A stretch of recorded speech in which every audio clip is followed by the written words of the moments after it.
sejak awal pertama yaitu hanya dikasih sebuah pertanda, dan akhirnya di sekitar tahun 2000-an yaitu di Batok Bolu ini dibangun sedemikian rupa, yaitu seperti halnya simbol-simbol tentang kehidupan.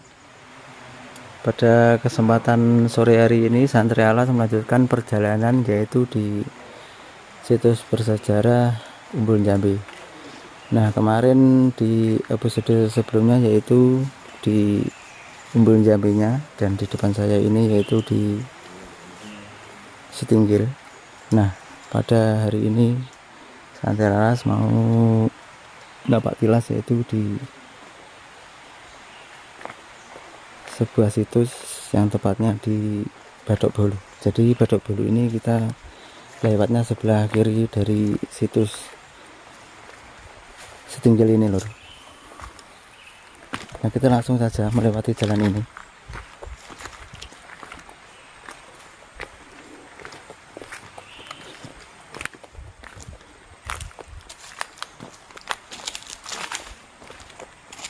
Nah, setelah kita nyampe di pinggiran kali, kita ambil ke arah kiri.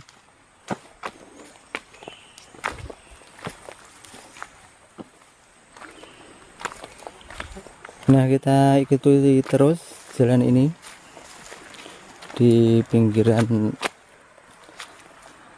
kali ini. Jadi perjalanannya dari Setinggil sampai ke Batok Bolu ini masih lumayan jauh.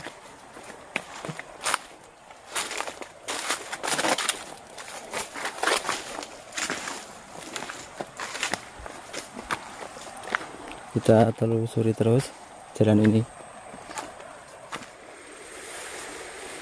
Nah, sampai di sini kita masih menelusuri di pinggir sungai ini. Jadi sungai ini sangat luas. Dan berhubung ini di musim hujan, jadi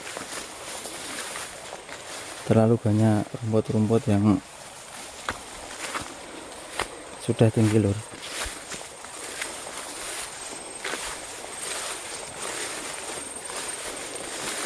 Jadi perjalanan dari Setinggil sampai ke Batok Bolu ini kalau kita jalan santai sekitar 15 menit. Dan untuk yang kita lihat di depan ini yaitu salah satu kali tempur yang ada di Umbul Jambi Alas Ketonggo ini, yaitu bernamakan Kali Tempur Ganggo.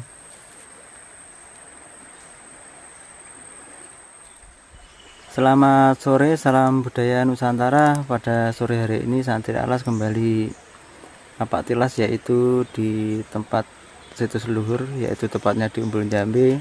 Dan pada kesempatan sore hari ini Santri Alas melanjutkan perjalanan yaitu di situs Batok Bolu. Nah, sebelum kita ke Batok Bolu, di belakang saya ini yaitu tepatnya ada sungai tempur, yaitu Sungai Tempur Gangga. Nah, biasanya para spiritual ini melakukan spiritual mandi di saat mereka melakukan ritualan di Batok Bolu ini. Nah, nanti kita langsung saja ke situs Batok Bolu. Nah, nanti kita sedikit muka bagaimanakah sejarah dari situs Batok Bolu ini.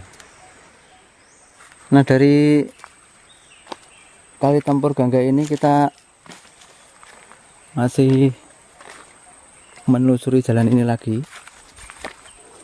dan nanti di depan sini kita akan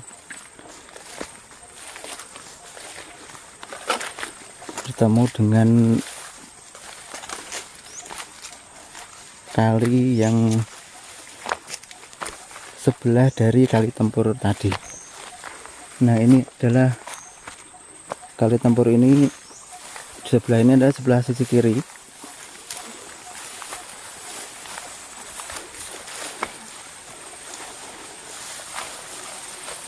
Nah, rumputnya sangat liar sekali.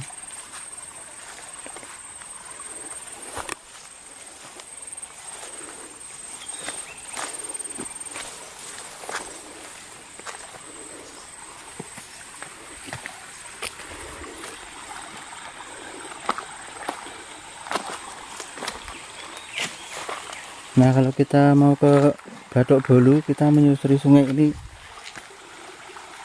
lalu kita mencari jalan untuk naik lur. Jadi di sini nanti kita pandangan kita ke sisi kanan. Nah, nanti jalannya ini. Itu kan ada tangga itu.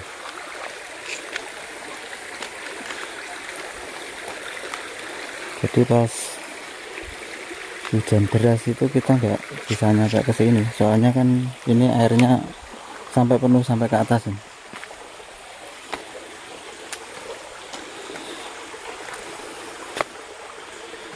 Terus kita melewati jalan ini nanti sebentar lagi nyampe nih.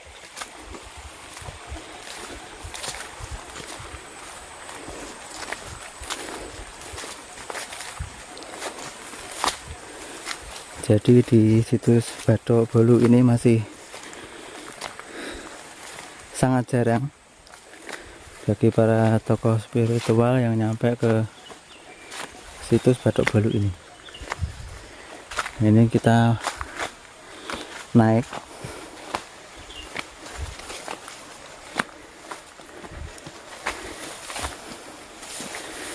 Pokoknya kita ikuti jalan ini terus sampai ketemu tempatnya.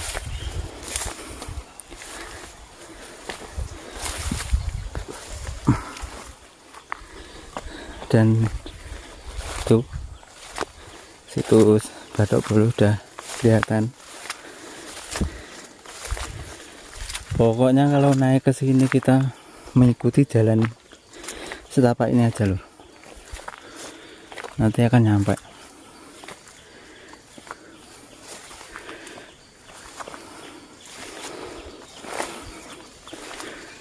Mungkin dari derasnya hujan kemarin di sini ada pohon tumbang.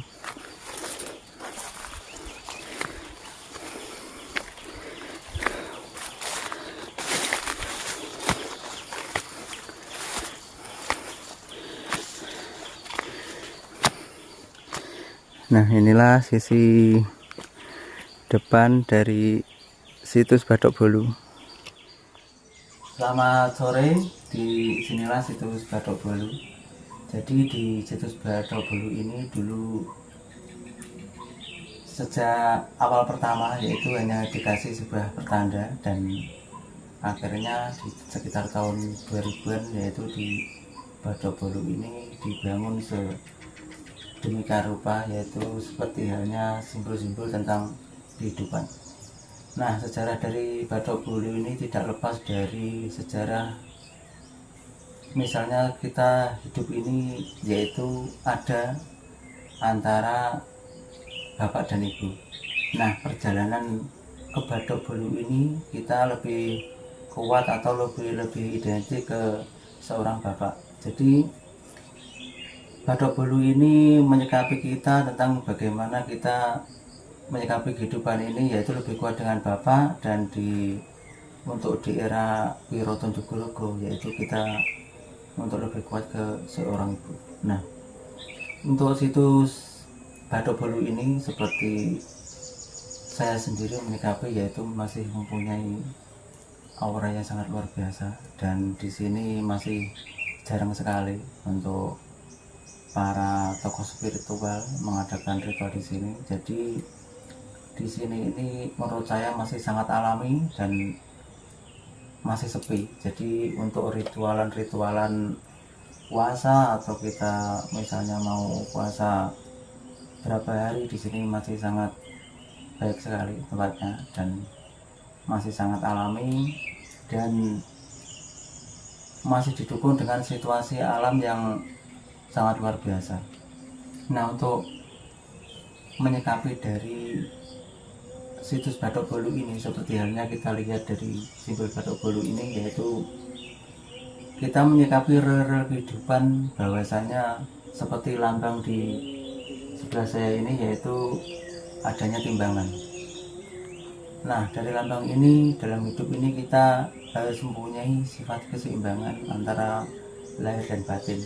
Dan seperti halnya sebuah ilmu, bahwasanya ilmu itu kalau kita hanya menyikapi dengan dari segi pola nalar dan pikir, maka kita tidak akan ketemu.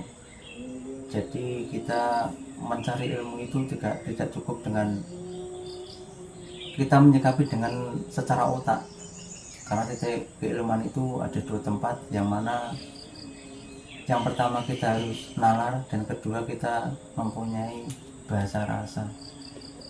Jadi dua itu adalah titik keseimbangan, dan seperti halnya dalam hidup ini, yaitu kita harus berdoa dan berusaha. Jadi istilahnya kita berdoa terus juga kita tidak akan tercapai.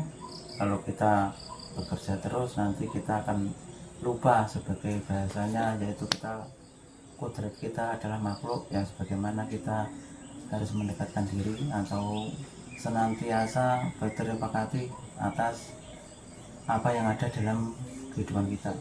Nah, di sisi lain dari menyikapi situs Batok Bolu ini, bahwasanya kita hidup adalah sebuah putaran, yang mana dalam kehidupan ini kita untuk menggapai sebuah tujuan, kita harus menyikapinya dengan sungguh-sungguh atau dengan bahasa keyakinan yang kuat, dan sebuah sikap atau kita melakukan sesuatu itu harus dengan tekad yang kuat. Maka di situ kita akan tercapai atas apa yang kita inginkan. Namun kita sebagai makhluk, kita tidak lepas dari sebuah bahasanya yaitu Sang Pencipta. Dari kita tidak lepas dengan bahasa usaha dan berdoa tadi. Nah, dari situs-situs yang ada di sekitaran Umbul Jambi ini, yaitu masih mempunyai makna sangat berkesinambungan, bagaimana seperti halnya di Umbul Jambi, terus di Stinggil, dan akhirnya pada titik puncaknya yaitu di Batok Bolu ini. Jadi pada tahap-tahapnya kita sebelum kita sowan, kita melakukan ritual atau mandi di Umbul Jambi, setelah itu sowan ke Stinggil, dan nanti kita baru masuk ke area Batok Bolu ini. Nah, mungkin untuk di kali tempurnya yaitu biasanya dilakukan oleh para tokoh spiritual yang biasanya di sini lampah untuk beberapa hari dan akhirnya mandi di kali tempur tadi. Nah, menyikapi dari berbagai tempat-tempat bersejarah atau napak tilas dari yang zaman dulu, bagaimana kita telah diajarkan bahwa sifat seorang satria itu kita harus mempunyai tekad yang kuat, kita mampu dalam segala cara, dan kita mempunyai langkah yang luas dan sesosok seorang yang sangat tangguh menyikapi segala hal. Jadi makna satria itu bukannya kita lolos dari segala hal, tapi kita mampu dalam segala hal atas segala coba-cobaan yang ada dan segala situasi yang menimpa kita, baik senang maupun susah. Nah, itu nanti bisa dibilang dengan bahasa kesatria. Nah, untuk para generasi penerus bangsa atau Nusantara, setidaknya kita harus senantiasa melestarikan budaya kita. Jadi kita tidak usah takut-takut dengan bahasa kemusyrikan atau bahasa-bahasa kita melenceng dari sebuah ajaran. Karena apa? Ajaran bangsa Indonesia atau Nusantara ini, yaitu kita selalu senantiasa nguri-nguri atau kita melakukan sebuah putaran dari yang zaman dulu. Nah, mungkin cukup sekian dari saya di situs Batok Bolu ini, semoga bermanfaat. Salam budaya Nusantara, Santri As.